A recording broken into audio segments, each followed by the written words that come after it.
సూడాన్లో paramilitary దళాలు సృష్టించిన మారణకాండపై ఐక్యరాజ్య సమితి ఐరాస సంచలన నివేదికను విడుదల చేసింది. గతేడాది అక్టోబర్ చివరిలో దార్పూర్ ప్రాంతంలో కేవలం 3 రోజుల్లోనే ర్యాపిడ్ సపోర్ట్ ఫోర్సెస్ ఆర్ఎస్ఎఫ్ దళాలు 6,000 మందికి పైగా పౌరులను అత్యంత క్రూరంగా హతమార్చినట్టు తెలిపింది. ఈ హింస దిగ్భ్రాంతికరంగా ఉందని, ఇవి యుద్ధ నేరాలు, మానవత్వంపై ఘోరాలతో సమానమని ఐరాస మానవ హక్కుల కార్యాలయం తన నివేదికలో స్పష్టం చేసింది. నార్త్ దార్పూర్లోని ఎల్ ఫాషర్ నగరాన్ని స్వాధీనం చేసుకునే క్రమంలో ఆర్ఎస్ఎఫ్, దాని మిత్రపక్ష అరబ్ మిలిషియాలు ఈ ఘాతుకాలకు పాల్పడ్డాయని శుక్రవారం విడుదల చేసిన 29 పేజీల నివేదికలో వివరించింది. సామూహిక హత్యలు, లైంగిక దాడులు, చిత్రహింసల వంటి అనేక అకృత్యాలకు పాల్పడ్డారని పేర్కొంది.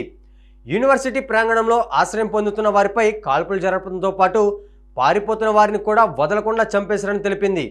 చాలా సందర్భాల్లో జాతి ప్రాతిపదికన ఈ దాడులు జరిగాయని నివేదిక వెల్లడించింది.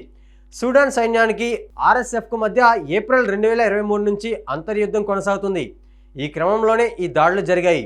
శిక్షలు పడవన్న ధీమానే హింస నిరంతరం కొనసాగేలా ప్రోత్సహిస్తుంది అని ఐరాస మానవ హక్కుల హై కమిషనర్ వోల్కర్ టర్క్ ఆవేదన వ్యక్తం చేశారు.